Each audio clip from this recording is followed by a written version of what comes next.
Hello, everyone, and welcome to episode 43 of the Rock and Roll Beer Guy podcast. This episode is brought to you by Phantom Carriage Brewery. Phantom Carriage is a horror-themed brewery eatery located in Carson, California, and they're always making some really wild and experimental beers, like the new Violet Rain, which is a naturally, spontaneously fermented cider blended with their barrel-aged Broadacres Berliner Weiss. Stop by today and mention the podcast to get 10% off your bill. In this episode, I speak to Ben Luis Falgoust. He's the vocalist for the band Goatwhore and Soylent Green. We had a great conversation, which I thought was going to end up being about Satan and beer, but we ended up talking a lot about Louisiana, what it's like to live there, the state of the world today with politics and religion. We talk a lot about beer and whiskey, and we talk about Louisiana cuisine. I had a great time talking to him, and I hope you guys enjoy it. Don't forget to share and like and comment. Cheers.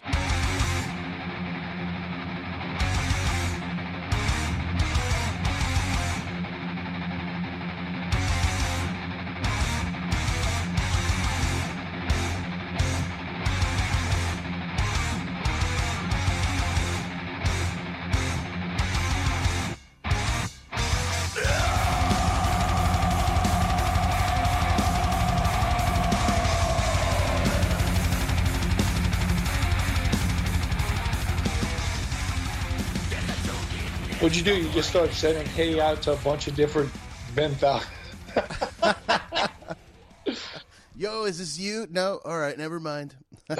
No, I actually typed in your email address. That's what made it come up. Yeah, I typed in that and it didn't give me anything. It's just like it searches. I don't know. It's weird. Shit. And now it's like you're tiny. Yeah, I'm tiny. I'm in the bottom right of the screen. You're bottom, top right, actually.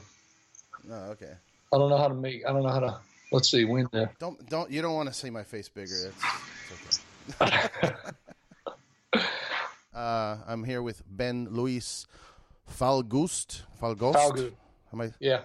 ST silent, man. All right, Falgoust. Of the band Goatwhore. How you doing, brother? Everything's good. Cool. How you been? You got the tree, but nothing on it so far? Yeah, wait. I bought it yesterday. We've been lazy. Yeah, actually, what you're really doing is the tree is part of a beer that you're working on. It's not part of a display. It's part of a beer project that you're currently working on. Right. I'm making an IPA with pine needles. That's cool. All right, there you go. See, there we go. That's what it's about. I was actually going to make a beer with pine needles and cranberries once, like a holiday themed type of thing. Mm-hmm. But apparently, it's hard to get pine needles approved through the FDA and all that. Oh, okay. I got you. I'm currently going through my come home from work, decompress kind of thing going. If you hear a timer go off a little while, I'm cooking some rice, so I'll have to. Oh, nice. What do you do what's your day job? I work for, I do a couple of different things, but the main thing I do when I come home from tours, I work for an Airbnb management company. Oh, shit. Okay. Yeah, they have like 30-something properties, something like that. I do that.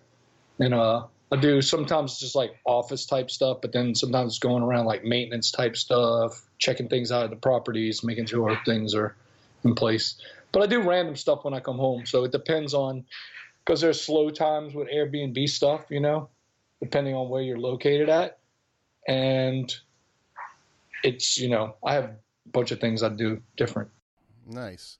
Anything crazy ever happen in one of those Airbnbs? Like you get a phone call, like there's a bear in the living room. Well, yeah, I mean, being from New Orleans too, it's like people come here to party pretty much, because that's right. It's endless 24/7 party, Yeah. Every day of the year. So people come here and they let loose, like they won't do it anywhere else. And then they come here and they act like complete idiots. So, yeah.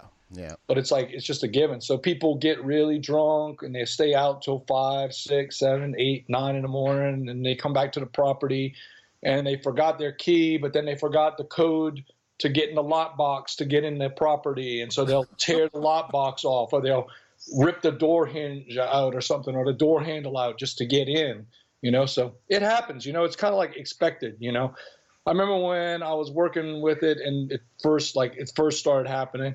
And people would say, some of the owners would be like, well, this is insane. It's just like, no, it's not. It's, if you grew up here, what's going on here. If you decide to do your property, you should expect pretty much the worst every time you rent it out. you know? So yeah, it's just this people that have like other houses in other places. They're not used to Louisiana. well, yeah, some of the people own property here and they don't live here. Mm. And then there's some people that own the property and they live like, it might be a shotgun house or something. They live on one side and the other side they Airbnb out or something, or it's like a 3-part property, because there's a lot of different kind of housing here, just through time, how they were built and everything. And so they'll do things like that. And not only that, the city's kind of clamped down on it because they wanted to stop people that didn't live here from doing their houses, you know, that owned property here, but just wanted to Airbnb it, but they lived in another state. Yeah. So they create a law where they can only do it for 90 days a year. Or also, if you don't live, like say it's a shotgun house or it's a property where you live in part of it and then you Airbnb part of it, you can do it for 365 days a year. But if you don't live in it, you can only do it for 90 days in the year. Oh, shit. Wow. So there's, you know, restrictions. I mean, you've kind of probably heard that, you know, through different cities and through time reading articles and stuff. And when it kind of blew up and some cities wanted to clamp down on it, some cities wanted to get rid of it. You know, the hotels came into the picture and they were like, you're stealing business, you know, all this other kind of stuff. Well, no, I heard something it's similar kind of with like the whole Uber thing, you know? Yeah. That's what I was going to say, the Uber thing. Oh my God, I can't believe y'all stealing my job. But then it's just like, well, also you're not really doing a good job. So why don't you kind of work on some things and change it? It's funny because when you look at a business like that, and especially you see how things change and, you know, technology changes, you'd think a taxi company would kind of create that idea to kind of move into the future. Right. You know what I'm saying? Like they would come up with the idea, why don't we create this thing and it benefits people that want rides everywhere? But no, I think people get so set in something and they stick to it, and that's their money-making thing, and they don't look on how they can expand it into the future. Yeah, it's crazy, man. Especially with it, you know, it's something that's fairly new to the world. Like it's a few years old, but you know, in the overarching scheme of things, it was kind of a new idea to have the Uber shit going on. Yeah. Hold on, one sec. Yeah. You have to take the rice, and you have to fluff the rice, and I got all this crap you have to do. No, that's cool, man. I cook pretty much every night. I enjoy it, you know, so I get it. No, yeah, I do too. And I'm always trying to I'm a stickler about rice. Like I hate mushy rice. I like really well done rice, you know. So I got it's a pet peeve. I think it's because when I was growing up, the way my mom made rice, you know, and I'm always trying to get the same thing she did when I was a kid, and I'm off ever so slightly. Well, it's a big dish down there too, right? I mean, the jambalaya is like a staple. Jambalaya, red beans and rice. They got a lot of dishes with rice involved, so it was a big deal when I was growing up and everything. Yeah. I enjoyed my time in Louisiana mostly because of that. I ate very well while I was there. Oh yeah, well yeah, people come here to get drunk and get crazy and to eat. Yeah, those boudin balls are no joke, man. Oh, boudin balls, yeah. Boudin, yeah. Oh my God. I went out there on tour and I was just like, can we just stay here? We had some friends come from Toronto and they were hanging out and we were talking about, because they were taking a ride. They were going to go ride out to Lafayette, Louisiana, which is like 2 hours west from here. Mm-hmm. And Scott, Louisiana is known for boudin balls. Like that's like the boudin ball capital or whatever. And we were telling them, yeah, when you're in Lafayette, have boudin balls. And the girl was like, boom damn balls? What? I was like, boo damn balls? And said, no, boudin balls. I didn't show her the word, you know, but it was funny. It was like boo damn, like Boodamn, boo damn. It sounds like I don't know, some kind of fictional horror character or something. The boudin. Yeah, something like that. I like the Rougarou, you know. Oh yeah, fuck. There's a lot of weird shit, man, in Louisiana. There's a lot of, French-based culture, a lot of, there's a Spanish, a lot of mixture of things that were going on down here, like in the past and everything. So there's definitely a big mixture of cultural stuff that's happening. It's a big giant gumbo of culture. Yeah, and there's a lot of like cool fucking, occult, supernatural shit that goes down there. Oh yeah, like voodoo's really big down here too because of that, background as well. Yeah. I'm Cuban, so my family, I grew up in like Santeria stuff, so voodoo's not too far off for me. No, not at all, man. Just like a hop over to another island, really. Yeah, pretty much. Have you fallen into that at all? Like, is that something you've looked into since you live there? And I mean, I've read stuff about it and things like that. And I mean, I read about a lot of different things because I'm always open to different ideas, different aspects of things in life, also different influences that help my ability with writing within a band, Sure. you know, lyrically, because I like to blend a lot of ideas too. So there's a lot of variation. Well, I bring it up because most of the lyrics I've heard from Goatwhore are very like occulty or satanic or anti-Christianity or, you know, stuff like that. And I love all that stuff. It's super interesting to me. I also grew like, I don't know if you know Cubans very well, but we do the Santeria and then they mix it with Christianity.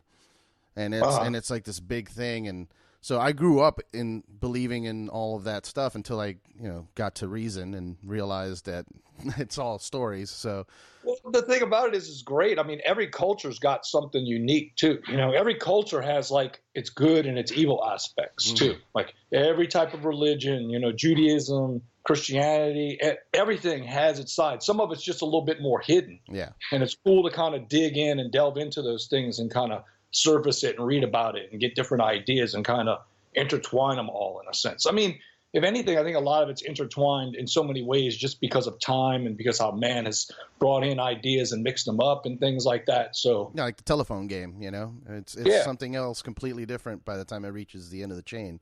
So yeah, and it's just an evolution process, and I still think it's kind of going on. I think sometimes we're stepping ahead, but sometimes we are stepping backwards as well. Yeah. Still. Well, yeah. Technology helps us move forward, but it makes a lot of people dumber from what I've noticed. Yeah. I always go back to Idiocracy whenever I get, you know, that movie Idiocracy. Every time I see something, I'm just like, man, it's just like this. It's exactly. It's the best documentary from the future that I've ever seen. So for sure. I think about that stuff. It really bothers me. You know, like we were talking about when you dig into like old Christianity stuff, like the Inquisition and shit. It gets really dark.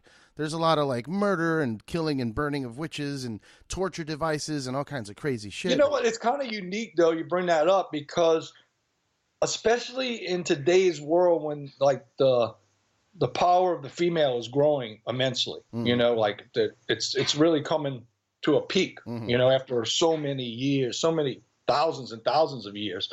But you look at females that still follow that kind of religion, and it's like you got to kind of bring that up to them and be like, you know, the church oppressed females back when the witch trials were going on because they thought the female was the vessel for the devil.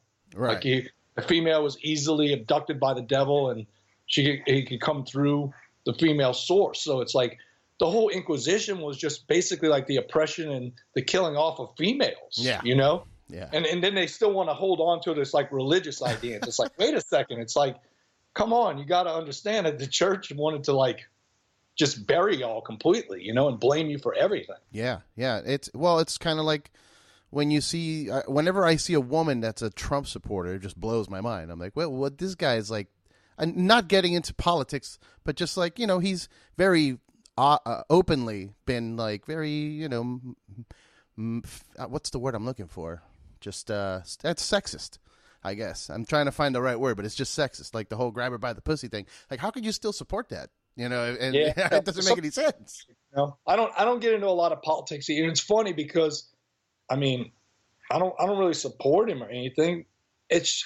But at the same time, it's not like I support the other side either. No, I'm kind of like zone. I mean, it's like neutral zone away from both, because too, I feel like everybody's always going, it's this side, or it's this side. It's like it's the only two options, and it's not, because if you ever go look at the list of people running for president, it's insane how many people are actually on the ballot. Yeah. It's pretty insane. I think it's the thing is people don't want to step out the comfort zone and try something different and step to one of these different zones and bring it into action. Yeah. And, you know, and they'll sit here and they'll bitch about it and they'll bitch back and forth to each other about it. And it's just like, all right, well, I'm going to be this angle. Basically, the country was built on revolution. Mm-hmm. We revolted against something we weren't happy with. And I know it sounds terrible, but I feel like at one point there's people that don't like either side and they're just sitting there waiting for the proverbial shit to hit the fan. Yeah. And like, that's like the new revolution in a sense. Yeah. You know? So it's you know, I just think, like, I have friends that are really into it, and I don't care, you know, I don't care what you wanted political wise or anything like that. But at the same time, I'm kind of like, wow, the way we talk about stuff and the way we're kind of rebellious in our thinking, why would you even jump to a side? It's kind of mixed to me, you know? It's very unpunk of you, bro. Yeah, it's very unpunk, you know? Why would you even take either side? Why don't you take any of those sides? Why don't you start a revolution? You know, that was the idea. Yeah. You know what it is? People start getting scared when their lives are at risk. Yeah. Well, shit. Dude, let me tell you, I don't get involved politically either. I don't really care about whatever conservatives or left or right. Doesn't matter. But I was legit freaking out when Trump became president, like the first couple weeks, just because I actually saw people on the streets being douchey, like being extra douchey. You know what I mean? Like I got caught. Oh yeah, I know. There's people that definitely, you know, whatever. I mean, well, like we said though, it's a free country, so we can equally pop somebody in the mouth when they act like an ass as well, right? Oh yeah. I mean, yeah. So it's like, all right, you want to act like an ass in my face, then okay, you get popped too for it. And there you go. And then you get into litigation, and then the whole America sue everybody. Oh, agenda. I just got to stay clear of all of it. I don't want to deal with all the bullshit. You know, just focus on music, I guess. I mean, if you want to look at the whole of it, it's like I just want to go on, play the music, and have a good time and do things. But you know, like when people are like, "Oh, I can't stand this," or it's like, well, then you need to do something serious to make a statement. Mm-hmm. Sitting here complaining about it ain't going to do shit. Yeah. I mean, whatever you decide to do is what you decide to do. But at the same time, don't just sit there and complain about it. You got to make an action for it in a sense, too. Yeah, it's weird, man. It's a very thin line. Like you look back at my culture of people, and it was like the whole reason Fidel Castro became a thing was because he came up and was like, hey, I'm sick of this shit. Let's go take it back. And in the process of doing that, he ended up getting corrupted by the power and whatever and the communism and all that shit. But ultimately, the idea was good. It was like a revolutionary idea, and everybody was behind him. That's what everybody's like, oh, Fidel Castro sucks. Yeah, but at one point, you all wanted him to be. You were there for it. You know? Yeah. I think that's the way with everything, with every kind of like. It's that there's a saying. It's like absolute power corrupts absolutely. Yeah. You know, so. I mean, it's just like the idea. You want to get the basic of it. It's like the idea of Lord of the Rings, one ring to rule them all. You know, like man wanted this thing and this agenda, and they got part of it, but then they got lumped into Lord Sauron taking over everything, the Great Eye. But every time the ring passed through a man's hand, he became corrupt with this idea. Yeah. So, you know, it is a little fantasy book, but it has a lot of truth to it as well when you look into it like that. Yeah, I mean, some of the best, I think, fantasy and sci-fi books of us growing up, you know, are definitely based on some very high moral and political agendas. You know what I mean? Like, oh yeah, definitely so. Yeah. Star Wars too. Yeah. You know, there's so many different levels of it. Yeah, you think about Star Wars, like it's a very popular thing, and it's mostly people associated with being a child. But then there's a lot of like politics in that, like talking to the Empire and whatever, all that shit. Like they get really political in the first couple episodes. Yeah. And then you can go into the deep, dark secrets of Clive Barker, and you can get into that one. Oh, yeah. Oh, I noticed up in the corner over there, you have one of those little figures from Tortured Souls. Yeah. The one that's hanging from the hooks and everything. Yeah, I love that one. There's another one behind the tree, but you can't see it. And I have also like the Elizabeth in the bathertub with the Elizabeth Bathory one. Yeah. I think I have that one as well. I used to collect toys a lot, and I actually have a storage unit.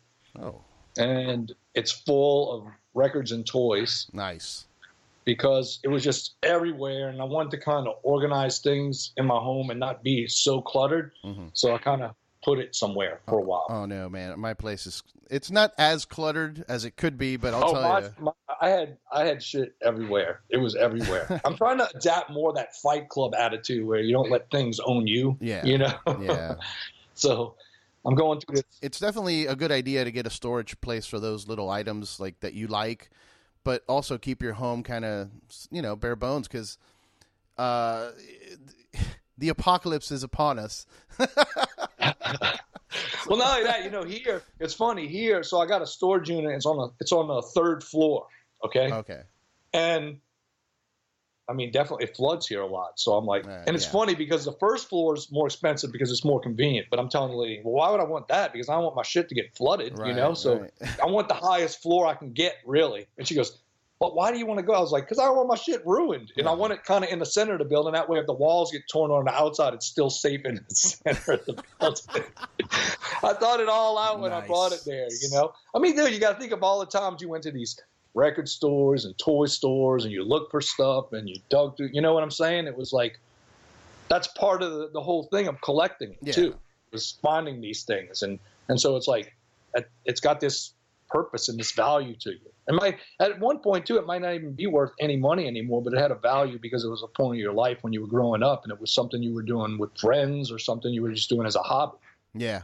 Yeah, no, it's definitely, that's definitely one of the reasons why I collect so much stuff. I mean, I have vinyls, I have toys, I have, guitar picks. Like, I have just random shit everywhere, and I'm trying to organize it, but at the end of the day, I'm like, what if something happens? What if that big earthquake hits California? Like, what am I going to do with all this shit? Like, but it's stuff that I love, I mean, it's memories. Yeah.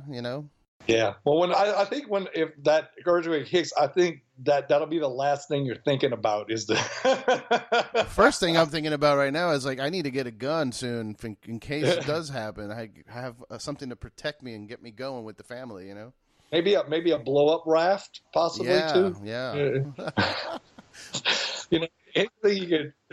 Any kind of thing you can think of. Yeah, no, my boss actually at the brewery has he built himself one of those giant book bags that are pretty much like full body book bags, and it's just full of like meals ready to eat, MREs, stitching set, like batteries, and how to water purifier, all kinds of like shit for the apocalypse, because people out here literally live that way. Like, we might have an earthquake and it might be all over. I don't know what else we're gonna do. Yeah, I think it's inevitable, like in many places, not just there. I mean, y'all have the earthquake, we have hurricanes and flooding. Yeah. I think everywhere in the world there's some kind of thing that could really happen that could fuck over the area. Sure. Yeah. Sure. Yeah, that's why I drink so much. Yeah. Friends are like, you have a problem. Like, I don't have a problem. I'm just, don't want to think about. It's my coping mechanism. Yeah. Relax, man. Just relax. Yeah, man. You and I have done our share of drinking. Like, what's your go-to? Well, right now I drink more like bourbon, rye, whiskey, different sorts of whiskeys. I like it better too, because beer kind of weighs you down. Yeah, weighs me down. Like if I drink a bunch of it, I just feel like I'm just gonna chill. Where whiskey makes me still feel like I want to party, go out and do something hyperactive. Yeah, for me, gin and whiskey do that. I like. It's funny because there was like a long time I didn't drink. I went like almost 20 years or so without drinking. Really? I was just like in this mode. And I wasn't like part of like a straight edge regimen or anything like that or an agenda. It was just like a personal thing.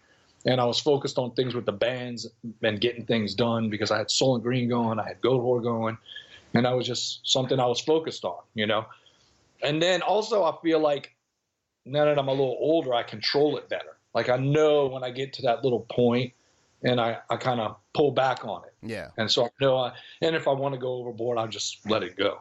But make sure that you like, I don't have anything else to do. Fine. Fuck it. Yeah. But so I know I have the reins on it too. Like I know I kind of have this like idea of how much intake of it and everything and where it'll get me at that point. Yeah. Yeah. I'm hoping that I have a good grip on that. I'm been doing it for a long time. And as a professional, like working in the beer industry, I have to actually put more limitations on myself than I would normally. Oh yeah. It's like almost like you like a weed dealer. It's just like if you smoked weed, you'd be in trouble. Yeah. You don't smoke your own. Don't get high on your own supply, man. Yeah. Don't get drunk on your own supplies, man. It's all gonna be gone. Yeah.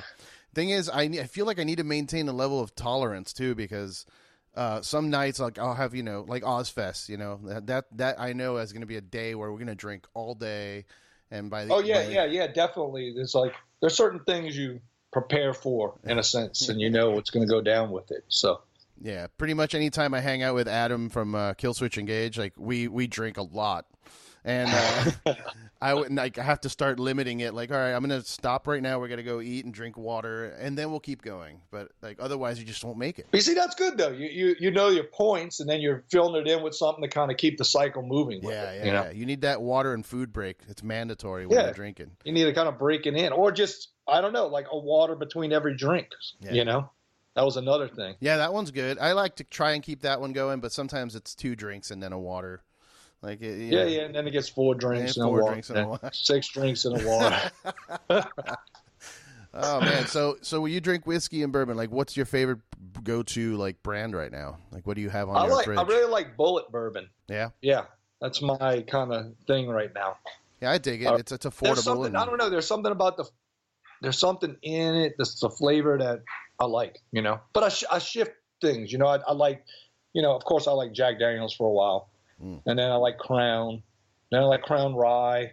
And then I like Bullet Rye, Bullet Bourbon. You know, I was never a big fan of Jameson. Okay. I mean, that's like, you know, if you talk to people, that's like whiskey. That's true whiskey. Mm-hmm. That's where it started. Then when it came here, and then they made it whiskey bourbon. Yeah. You know, and it was like this whole evolution process with whiskey. But I do like. There's one called Black Barrel that's really good. That I like, you know. And I also wanted to try, I've never tried it yet, but they have one called Castmates. Oh, that one's pretty good. Yeah, and it's where they take it and they bring it, they do stouts or something in it, and then they bring it back and they put the whiskey back in the same cask that the stout was made in. Yeah. And they let it sit so it gets that stout flavor in it as well. Yep. Yeah, there's this they're doing it right now with a brewery I used to work for, Cigar City. And they're one of they call them drinking buddies, and they have a whole series of them, you know. But yeah, I was thinking like I went to, you know, Tabasco is from Louisiana, and it's Avery Island. It's like a little south of Lafayette. Okay. And I went there. I brought my dad there for Father's Day to give you a tour of the factory and shows you what's going on.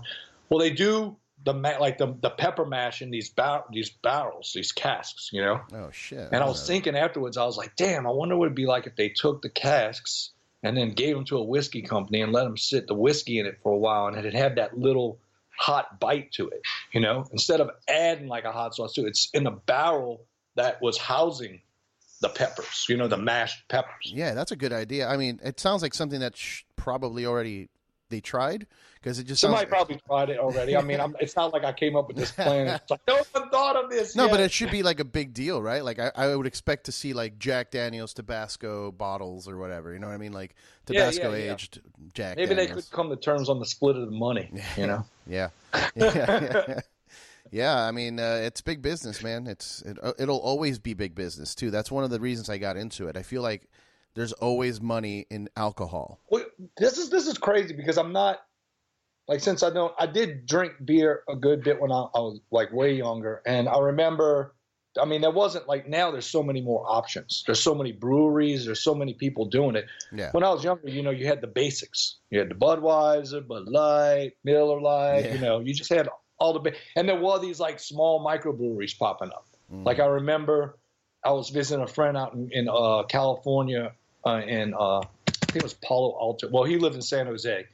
And I think we went to Palo Alto. They had a microbrew festival, and that was when they had like Pete's Wicked Ale and stuff like that. And that's when I started to encounter like microbreweries, you know. And when they first had like Sierra Pale Ale and stuff like that, you know. Yeah. And now it's like now you look and there's IPAs everywhere, and it's just like everywhere is IPAs. And back then there was like maybe like a couple of them. Yeah. You know. Yeah, IPAs are definitely the most popular style, along with like regular lagers. But like IPA is it's a guaranteed sell. Like if you have a brewery, you have an IPA now. Otherwise, you're not making money. And you know what? I'm not really a fan of IPAs, but I found out because as with food too, because I used to be a stickler about some things with food. But then I found later on, I tried it and I was like, oh, I really like this. So it's the same thing with IPAs.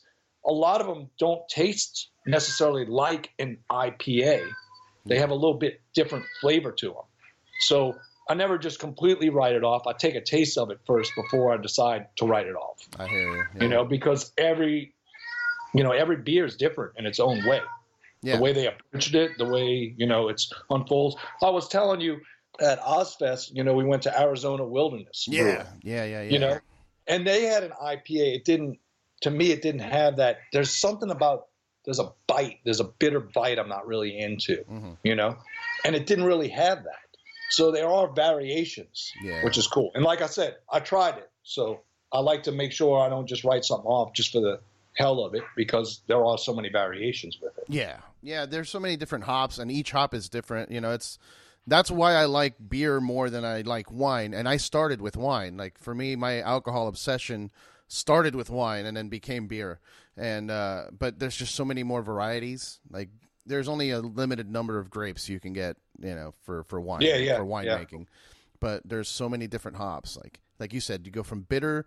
There's some people that, you know, cat piss is something I've heard. They're like, hey, it smells like cat piss, but that's something people want. Apparently, some people want their beer to smell like cat piss. No, but it's all flavors, and I think it's unique because as individuals, there's a lot of different flavors. You know, we approach within food too. You know, we do a lot of different things. I mean, you can see how food has expanded so much too in the last 10 years, and the different variations of things. You know, I mean, when you're a kid and somebody told you to take like, there's chocolate and caramel and sea salt. Like, sea salt? What the fuck are you going to put sea salt in there?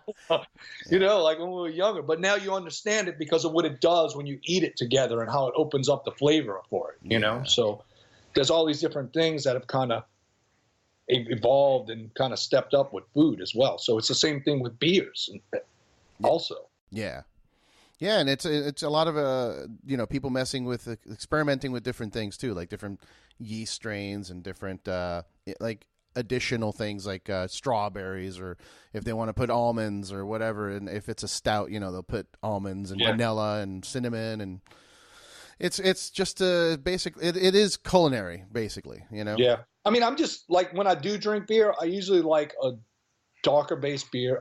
I did like stouts, but I'm kind of at the point where I just like a dark ale or an amber ale, and I'm kind of cool with that, and I kind of roll on that level. I'm wondering if I gave you, I don't remember if I gave you a dark ale. The brewery I work for makes one, and it's like very light body, but very, you know, robust flavor of coffee and chocolate and stuff. So like, it's it sounds like what you're looking for. I drink it a lot. That's the one that we make that I'm a big fan of. Yeah. There was I think I was telling you about this brewery in Louisville, and a guy had a bunch of beers out there, and there was like a Bach or something that he did, and I was telling him that. He goes, "Oh, this is the one you'll like then." And I opened it, and I was like, "Yeah, this is this is me. This is what I like for beer." Yeah. Nice. Like I can't do the Budweiser trick and all that. It's definitely not. I mean, I'm sure you can't either. Not really, man. To me, it's more of a, like, if there's Budweiser, if that's the only option, and there's alcohol, I'm gonna just go for alcohol. I mean, that's the same here. What if there's just Budweiser? If there's just Budweiser, it depends, man. It would have to be like, hey, we're at a concert. Then I'll be like, fuck it, I'll just give me one just to keep my mouth moist. You know what I mean? Yeah. But like, I'm not enjoying it whatsoever. You know, I'm just hydrating at that point. You know. Yeah, I understand completely. Yeah. And you know, they give me headaches. They put so much corn and crap into it and rice that it's just like, I don't know, man. Not my thing. I'd rather stick to like whiskey or vodka or something if that's the option. Yeah. No, I agree, definitely, because it sucks. Like, so yeah, those beers do definitely give nice headaches. You know. Yeah. It's like they should be on the label. Should be in the warning. Yeah. Well, that's definitely, it should be part of it. Like, hey, you're gonna get hungover, like bad from this. Yeah. Yeah. Let me ask you. It's been a while since I've been in Louisiana, so I haven't been to Louisiana since gentrification became a thing.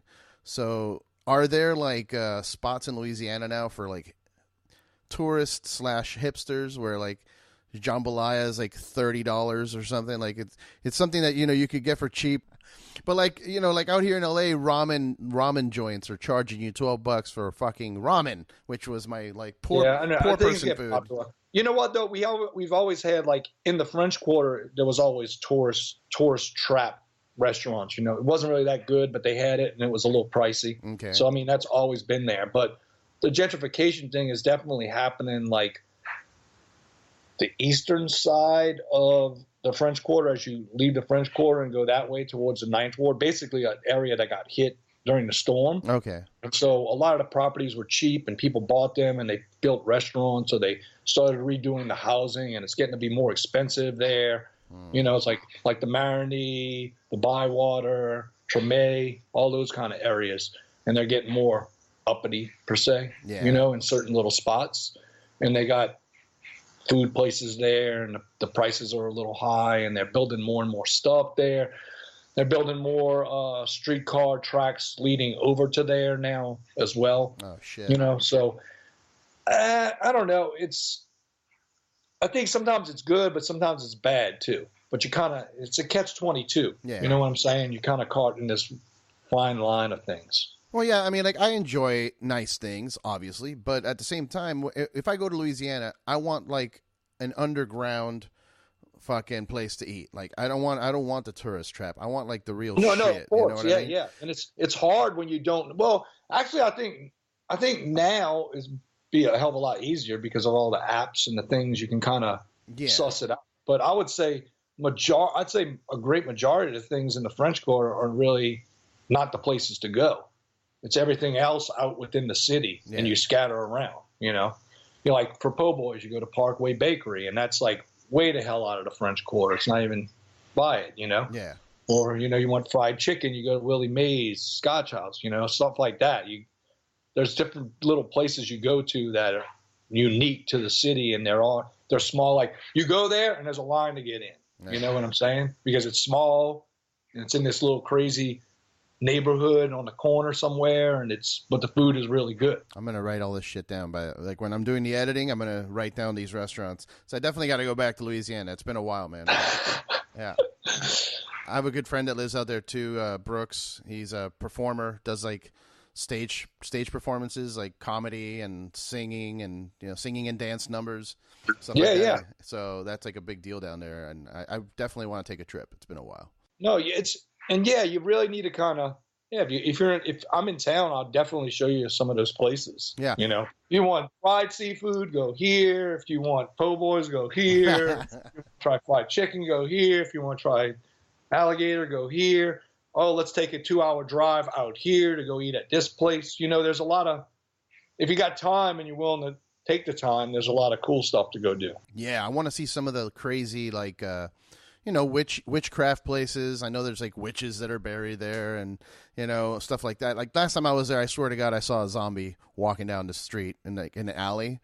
That's always a given here, man. Yeah. There are zombies, literal zombies just roaming the streets. But, no, I love that. And it's going back to what we were talking about in the beginning. It was, I'm bothered that we're losing culture. Like everything is becoming gentrified, right? And we're like all the cool shit that makes Louisiana cool, or even Florida. You go to certain parts of Florida that I think it happens everywhere. Yeah, it happens everywhere. Look what happened in Manhattan. Like CBGB's closed now. Yeah, that's garbage. It's like, and then they build stuff. It's like the things everybody wanted to eventually move there for. Everybody wants to get rid of them. After everybody starts, the higher money people start coming and go, no, we don't want that here. We don't want that here. It's like it's been there. It was like a staple of what Manhattan was about. It was everything. It's not just the punk scene. Look at all the bands that played CBGBs, from the Police, to Wandy, to things like that, So it's like there's a variation. And it's the same thing with LA. Yeah. It's the same thing, anywhere. There's an area, they had these cool things, then it got popular. People moved in. They didn't want the noise. They didn't want all these people hanging out. And then they get rid of it, So it starts losing all the things. It's just like, what if all the people in the hills down Sunset said, we want the whiskey gone. We want the Roxy gone. You start taking away all those things along there, the whiskey a go-go, the Viper Room. All of it, it would be like, well, wait a second. All these things were the reason why it is what it is at this point. Yeah. It's such a weird thing, man, that humans do. It's like, yeah, I love this. Get rid of it. I don't want it near me anymore. Like, what the fuck? Yeah. And it's all over the world too, not just America. What's fucked up is the people that originally had it and they finally sell it to make a profit. I know they're just thinking about the money, but they should put a stipulation that says, you know, you're moving in this area because you understand what this area is about. And by signing this for the next 50 years, you can't protest against it. Yeah. You know, it's like too many people are worried about the money and don't worry about keeping everything where it is and in place. Yeah. Yeah, I hear you. Yeah. It's happening all over the world. Europe too. I mean, there's a lot of shit in Europe that's being like, there's Starbucks everywhere now. Like I went over there to Spain. They had a McDonald's and it was at the bottom of this amazing looking, like dark Gothic architecture. You know what I mean?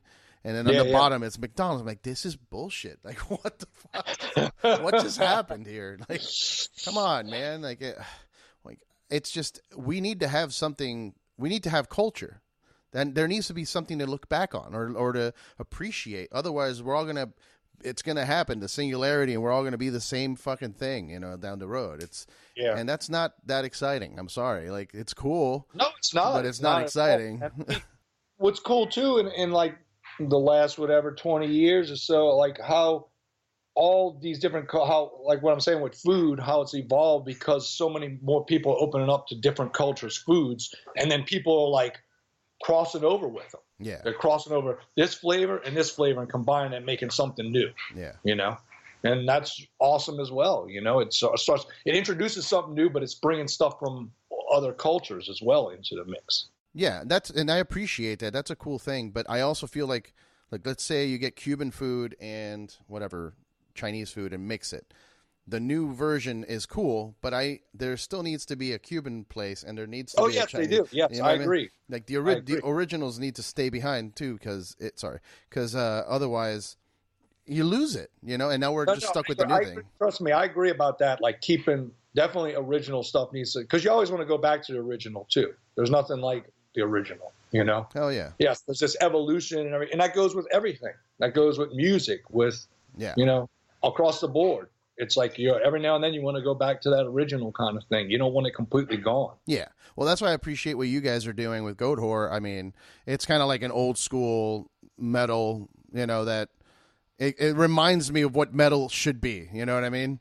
And you look at like new kids end up creating these like gent and all this, you know, different types of metal.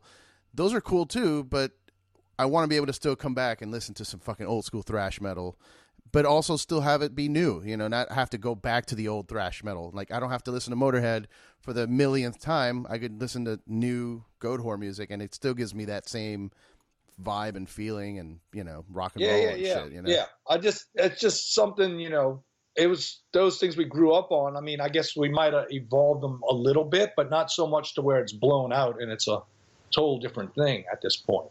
Yeah. So, and just kind of keep, you know, it's just how we like the stuff, and it's, you know, it's how we write. Yeah. You know, I can't really elaborate any more than that. It's just how we go after it, in a sense. Yeah, and like, you guys get classified as blackened metal. I don't really, like, what does that mean? There's a lot of seasoning and left on the grill in a certain spot. Yeah.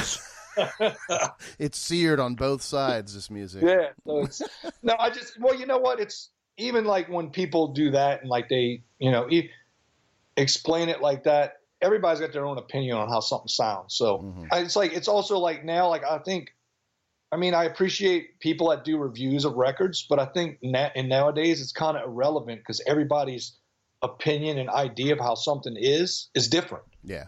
So this guy doing a review thinks these things sound like this, but then all these other people are like, it doesn't even sound anything like that. What are you talking about? So I think reviews are just kind of cool because it'll open the door to some people that kind of have that same mindset as the person reviewing it. Mm-hmm. But then people will come in, and then that's when you get into the thing with the comments, and somebody will go, well, hey, I think it's like this. So then someone else will be like, holy shit, I like shit like that, you know? So the whole comment thing, when people start commenting, even the rude ones are great too, as well. You know, it's always good to have some rude commentary. Hell yeah. Hell yeah. I like it. I think there was a point when I used to read Lamb Goat religiously just for the comments, you know? Yeah.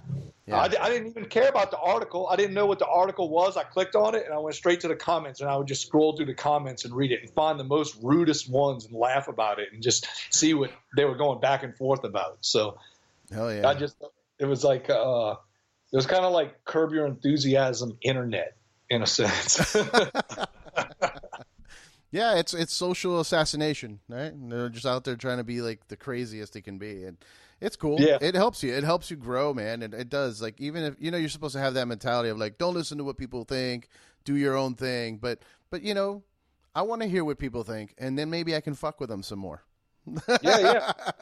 Yeah, of course. And make something else that'll be interesting and weird for them, and make them elicit.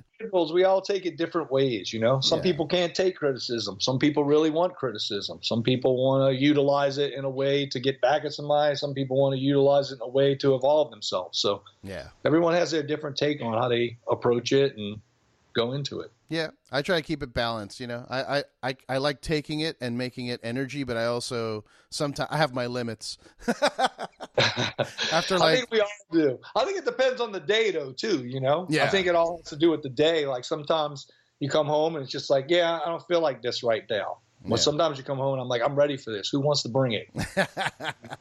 Fuck yeah. So it's all about It's like a sport. Teams go out there and they play. Some games they look incredible. Some games they look like shit. It's all, we're only human. Yeah, we're gonna make mistakes.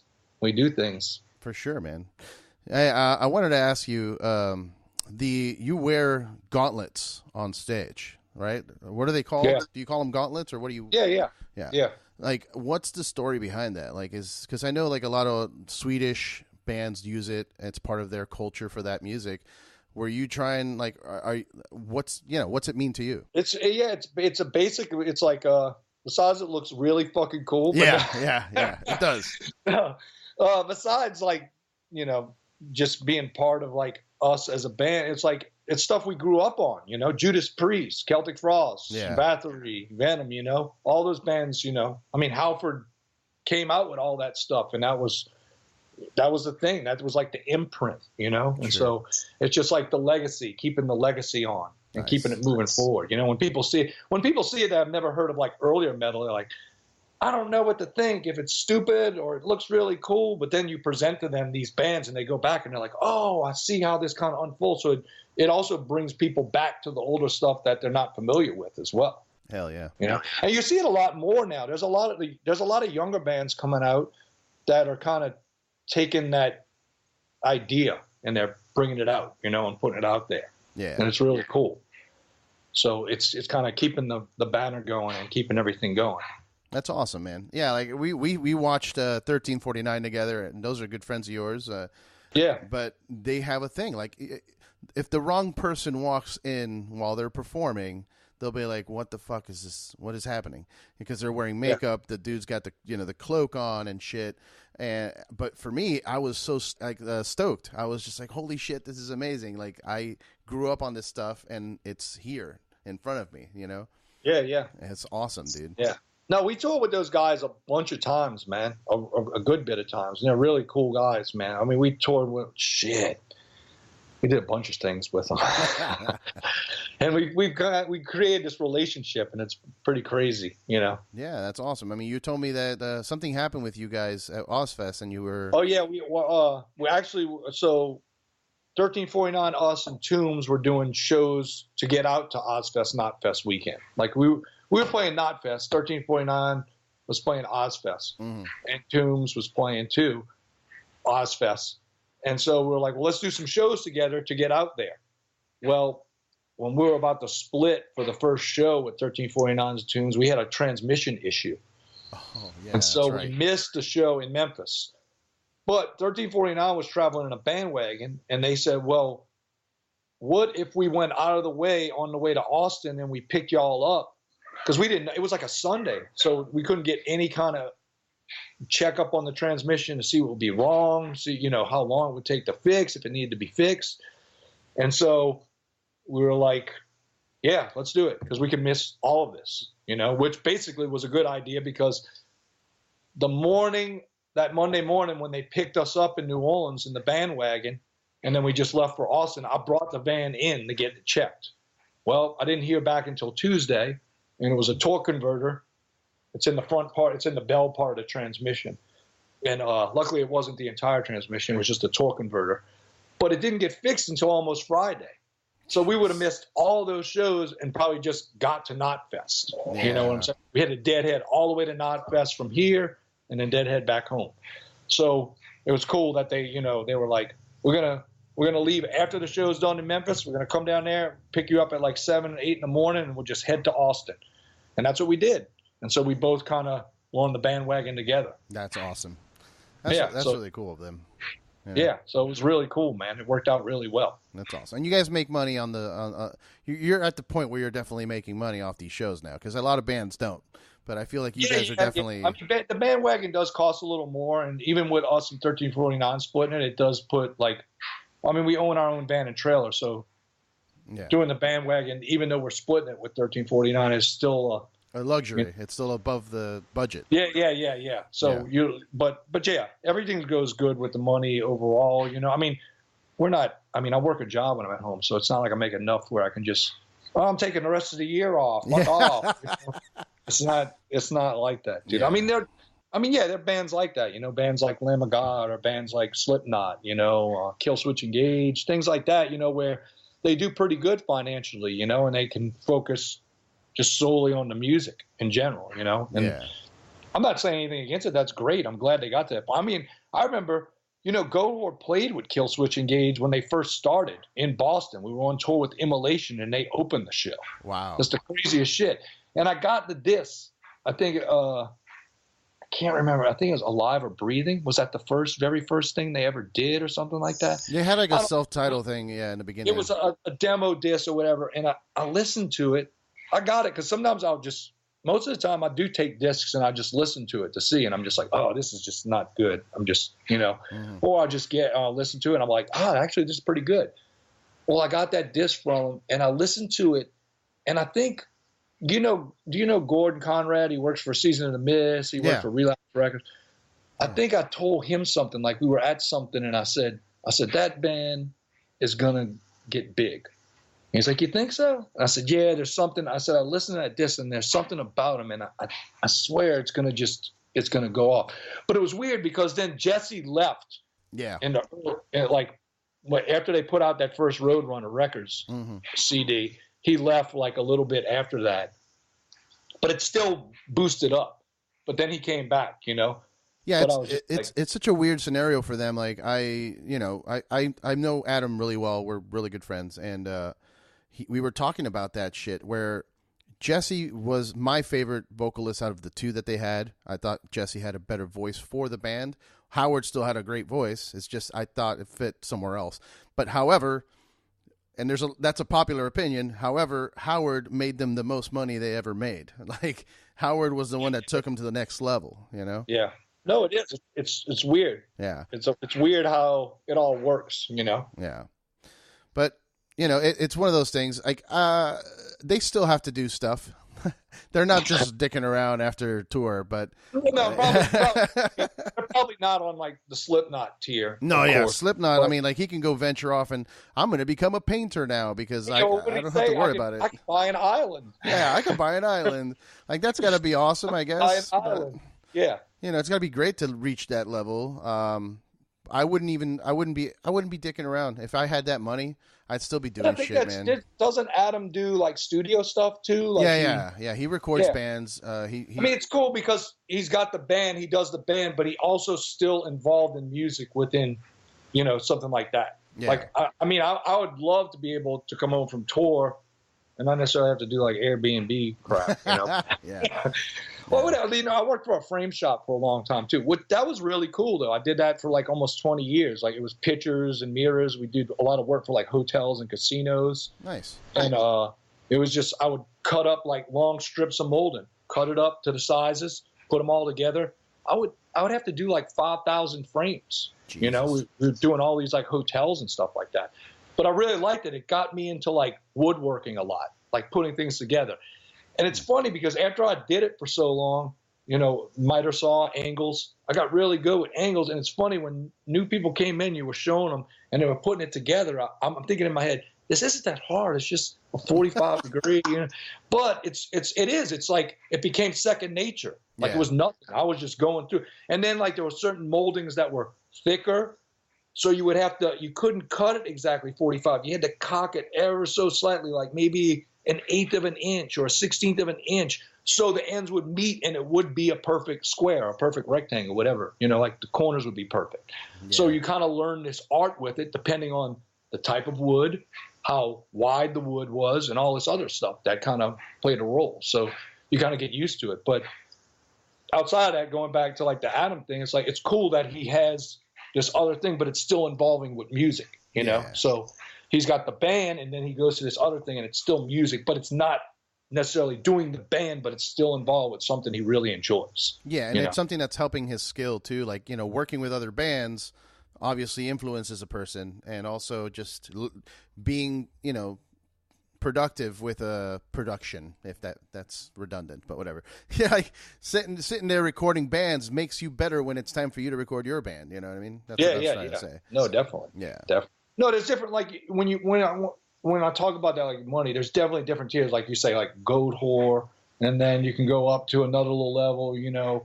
And then you have like Kill Switz, and you go up more, and then you have like maybe a Monomarth or something. It's like, I don't know what it is financially. I mean, there's no like book that comes out every month and it tells you how much everybody's worth or something, but you can kind of see that kind of tier thing, within bands and things like that. Well, actually, it's funny. I saw recently they had an article on Facebook. I was just streaming by then, like, looking at the feed, and a little thing popped up with a picture of Adam.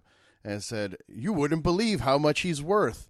So I just clicked on it just to see what's up, and it was a list like top 10 salaries in music, but it wasn't an accurate statement. It was like net worth or whatever. It's not. But you know what, too? Let's be fair about this as well. Sometimes when you make more money, you spend more money. For sure. Yeah, you buy more shit. So even though maybe let's say I make $40,000 a year. Mm-hmm. And this guy's making $140,000 a year, but he spends way more than I do, basically putting him at the level of making $40,000 a year. Yeah. You know what I'm saying? So that's another thing too, like people's spending habits as well. Yeah, you end up living according to your salary.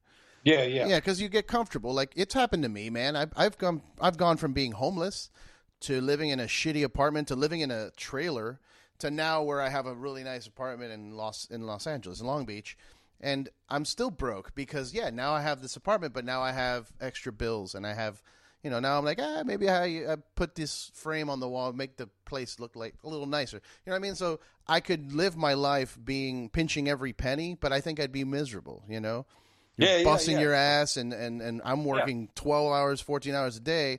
I want to reward myself at the end of the day with something. You know what I mean? Yeah, no, I agree. Yeah.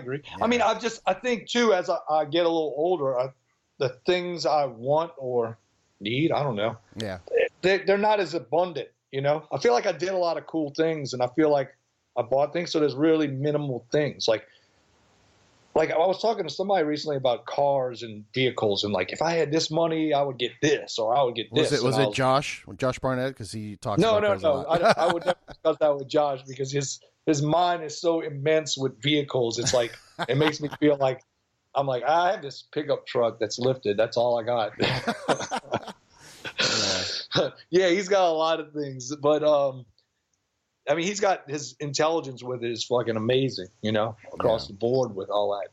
But it was just another guy, we were both kind of in the same financial position. And we were just saying, like, if it came into money, he goes, I'd buy this car. And I was like, I really, honestly, I have no interest in a high-end car, if anything, I would take, like right now we have the van and the trailer for touring. And I have a 2007 Chevy Silverado I've had for almost 10 years, Nice. I bought it used. It had like 24,000 miles on it, and I paid it off, and I never did anything with it. And then like a year ago, I did like a lift on it, and I put bigger tires on it just because it's something I always wanted to do. Like I had some of my friends go, "Oh, what are you doing? What are you doing?" I'm just like, "What? It's a truck." I said, "You know what? It floods a lot in this city." Yeah. And when you can't get around because you're driving your little low car, don't call me. Don't call me when you want to make fun of the lifted truck. Yeah, hey, man, I need your lifted truck to help me with my furniture, get it out of the apartment. Yeah. Oh, really?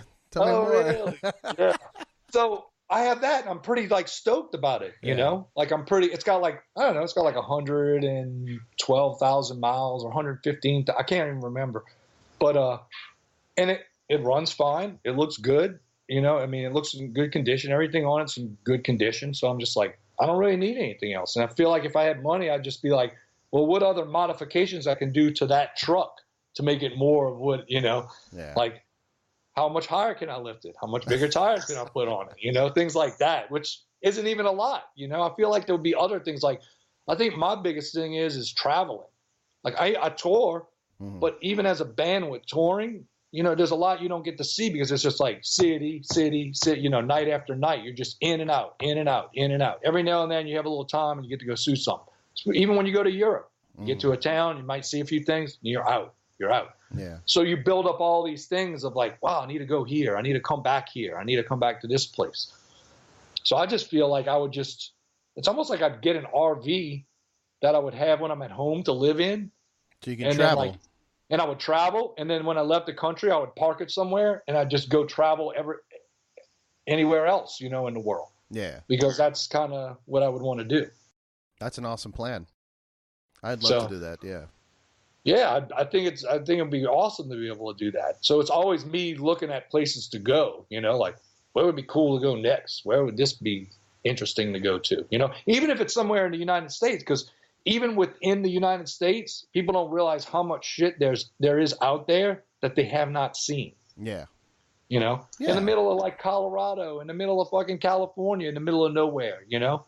Yeah. The Mojave Desert, you know, something. They got shit that's out there that you've never seen before. Ghost towns, you know, it's pretty. Some people are like, whatever, I don't want to do that. But I think it's kind of interesting. Yeah, I used to love the ghost towns. There's one like on the way to Kern River that I really liked when I was a kid. My family would drive by it, and I would I'd always be stoked looking out the window like, it's the town right there. Can we stop? Like, let's go check it out. I want to look at ghosts.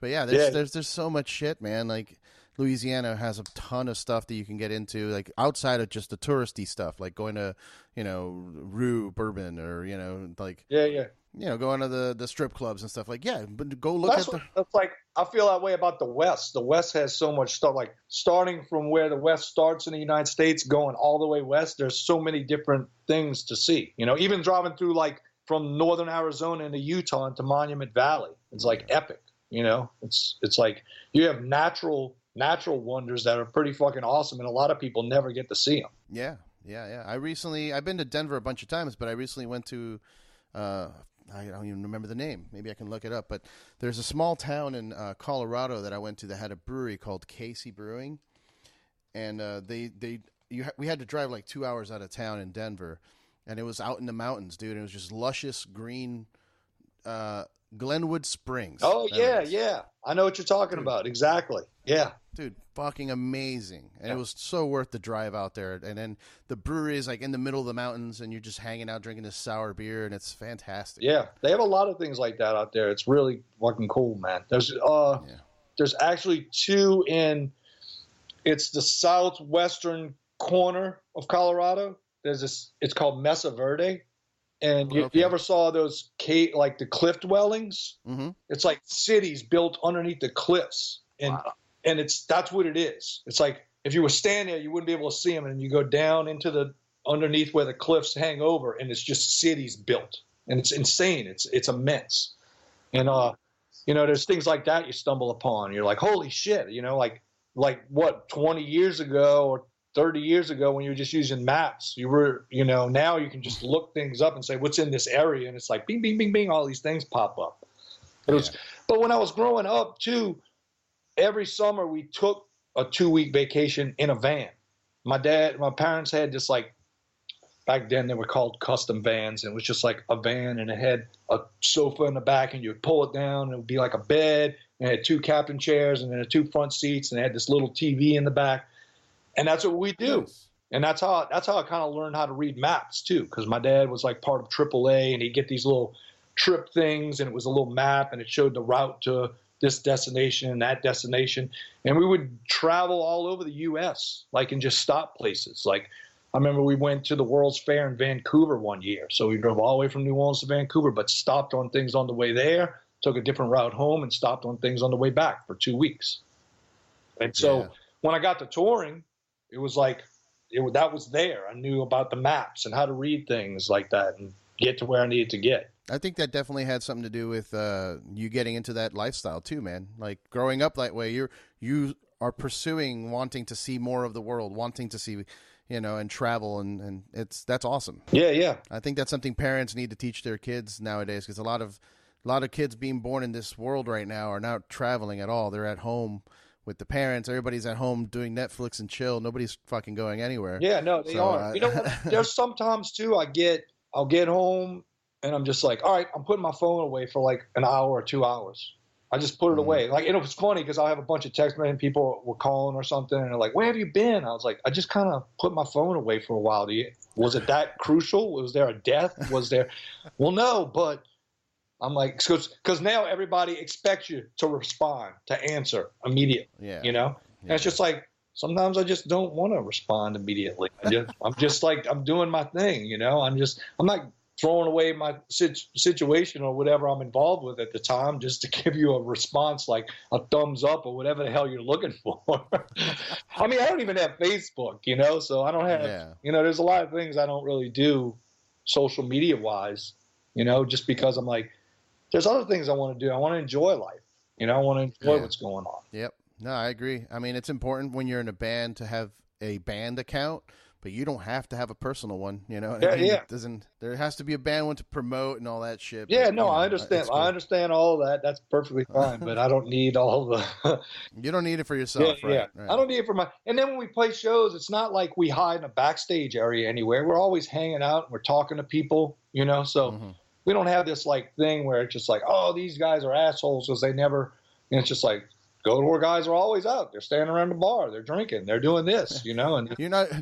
Though somebody will walk up to a bar and see you there and yell at you because you don't respond to their Facebook message, as opposed to like, oh, I'm here now, let's hang out. I'm like, here why are you giving now me shit in front of you, and you want to yell at me because I didn't say thumbs up or something on Facebook? Why don't you respond, man? Yeah, it's a weird world, man. We're living in a weird world. Yeah, I try to take advantage of it. I'm not gonna lie, I have all the social media shit, but it puts us together. Like, as long as you're using it right. No. Like, here we are. I'm not totally shooting it down. There is benefit, because, I mean, luckily I have friends that do it. So there's shows I don't even hear about unless I hear about it from my friends that have heard about it through their Facebook thing, Like, so many people don't promote through, like, regular means anymore that they just depend on internet stuff. So if you're not part of something, you never really hear about the show. So a friend will text me and be like, you going to that show tomorrow night? I'm like, what show? And you're like, oh, this band's playing. I'm like, okay, cool. I'm glad you told me like a day before. Yes, I'm planning on going to that. So yes, there's good stuff. I understand. I'm not going to totally shoot it down. I just think that some people, the thing I'm saying, like, I put it away because I feel like some people need to do that sometimes. They need to take that initiative and say, I'm putting this away and I'm going to go hang out face to face with some friends. I'm going to go hang out and do this with some people, Yeah. Well, very cool, man. We've been talking for an hour and 10 minutes. That's usually where I cut it off for the podcast.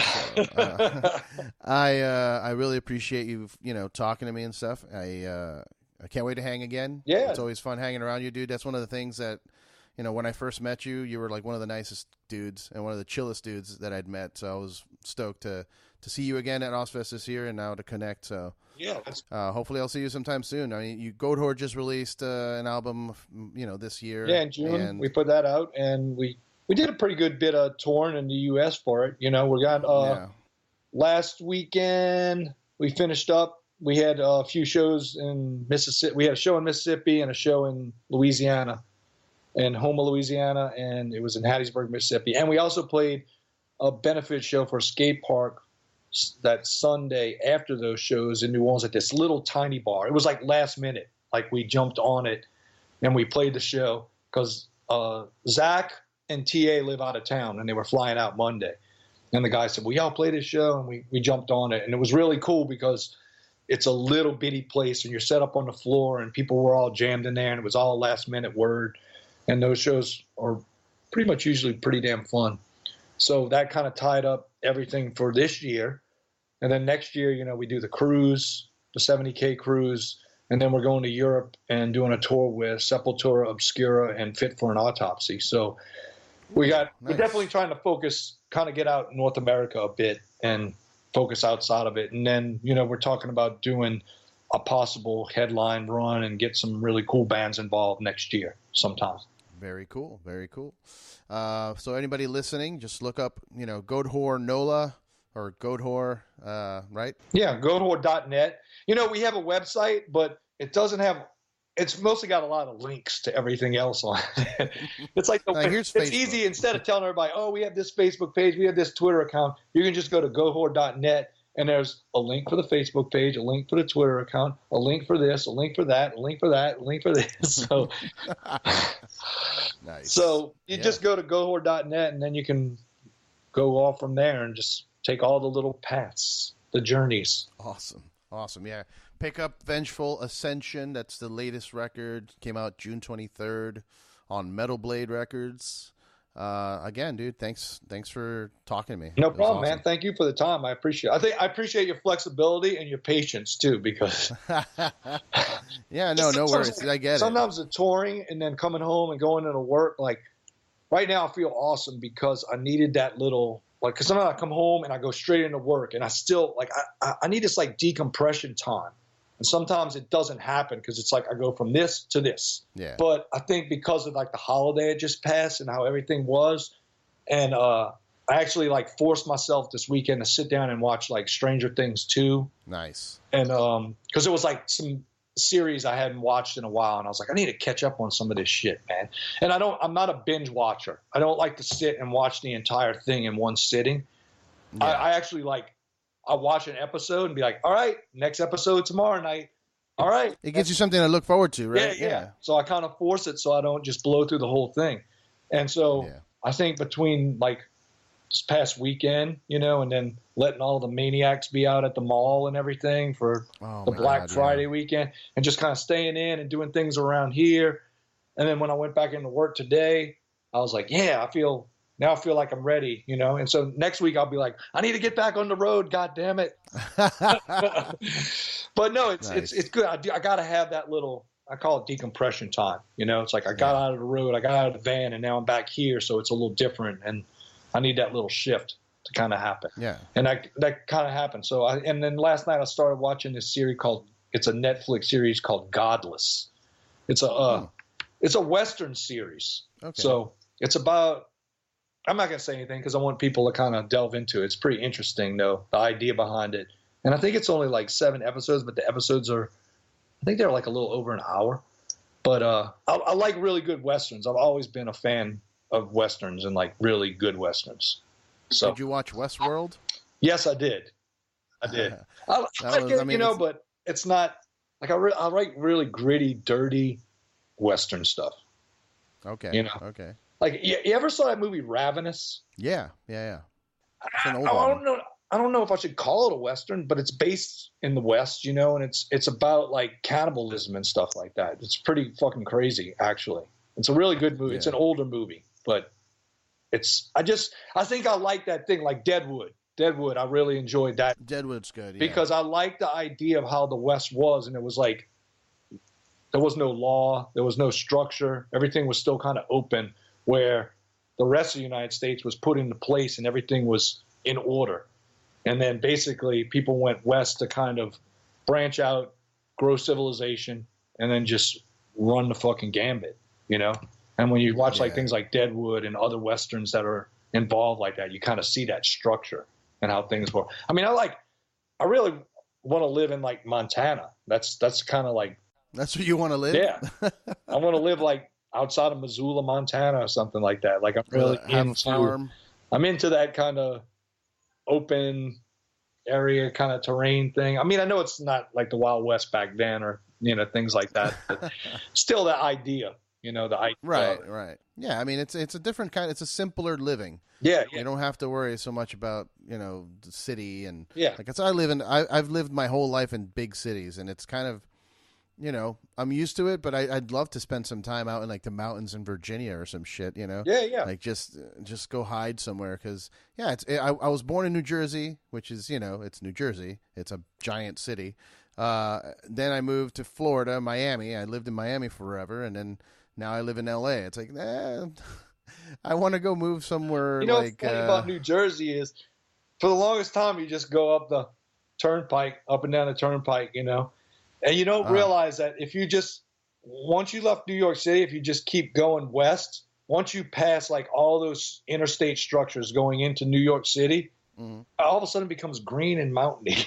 You know, going into Pennsylvania, you know? Yeah. It's the Garden State, so it has areas that are super green up in the north and west area.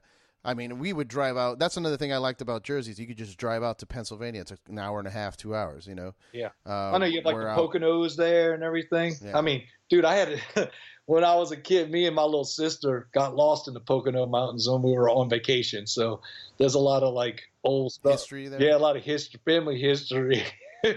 It started pouring down rain. We were lost in the mountains. My parents didn't know where we were. It was awesome, actually. It was kind of like a scene from Romancing the Stone back in the day, sliding down mud slides and stuff like that because you were lost and you were trying to find the vehicle in the pouring rain.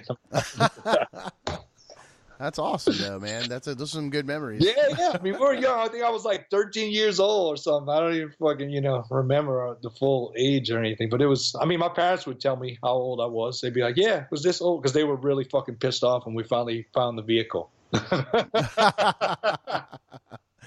Damn. Very cool, man. Well, brother, thanks again for your time. Let's hang out. Hopefully, if I ever end up in Louisiana, I'll shoot you a text. Yeah, let me know. Let me know when you come by. I'll drop you some places, and you'll be like, oh, these places are fucking great. Or you'll be like, man, why'd you bring me to this shit? No, I like grimy, weird shit, man. I don't want to go to no fucking tourist trap. So yeah, take me to the real deal. Yeah, dude. Yeah, no problem. All right, brother. You have a good night. Thanks again. No problem. Thank you, man. You have a good evening too. Cheers, brother.